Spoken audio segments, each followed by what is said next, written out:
નવરાત્રીનો પ્રારંભ થતાં મંદિરોમાં ઉમટી ભીડ. સુરતમાં છૂટોછવાયો વરસાદ ખેલૈયાઓના અરમાન પર ફેરવી શકે છે પાણી.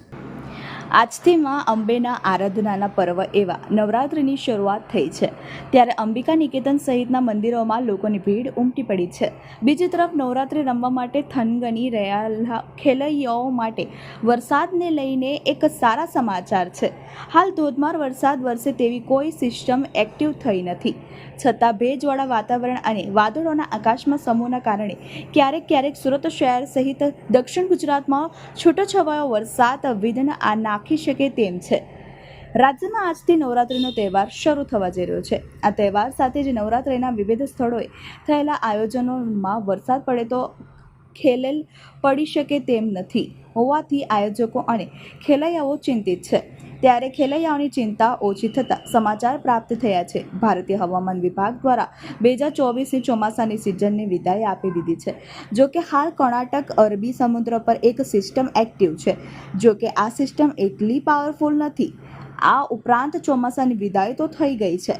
આકાશમાં વાદળોના સમૂહ હાજર છે. હાલ ભેજવાળું વાતાવરણ છે, જેના કારણે ક્યાંક ને ક્યાંક વરસાદ આવે તેવી શક્યતાઓ છે. જોકે આ વરસાદ સમગ્ર શહેર કે જિલ્લાઓમાં નહીં, પરંતુ કોઈ ચોક્કસ પોકેટમાં વરસે તેવી સંભાવનાઓ હવામાનવિદોએ વ્યક્ત કરી છે.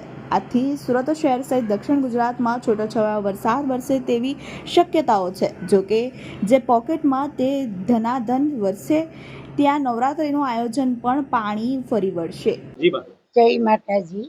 અંબિકા નિકેતનના ચંદ્રિકાબેન મકવાણા, મેનેજિંગ ટ્રસ્ટી.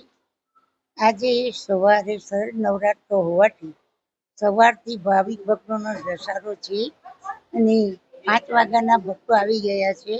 અમે એ લોકો માટે રેલિંગની સુવિધા કરવામાં આવેલી છે, પાણીની સગવડ આપવામાં આવે છે, ગરમીની લાગે પંખાની સગવડ છે અને અમારા સ્વયંસેવકો એ લોકોને ઝડપથી આગળ વધારી રહેલા છે. માતાજીને આગળ ભક્તો આવે માના પાસે અને તે માતાજીને નમન કરે છે અને કહે છે કે માં અમારું આરોગ્ય સર્વ સિદ્ધિ બધી મનોકામના પૂર્ણ થાય છે. માં એ લોકોને આશીર્વાદ આપે જ છે અને આપતા જ રહેશે. સુરત શહેરમાં અંબિકા નિકેતન એટલે યાત્રાનું ધામ છે અને ભક્તો આવી રહેલા છે. જય માતા.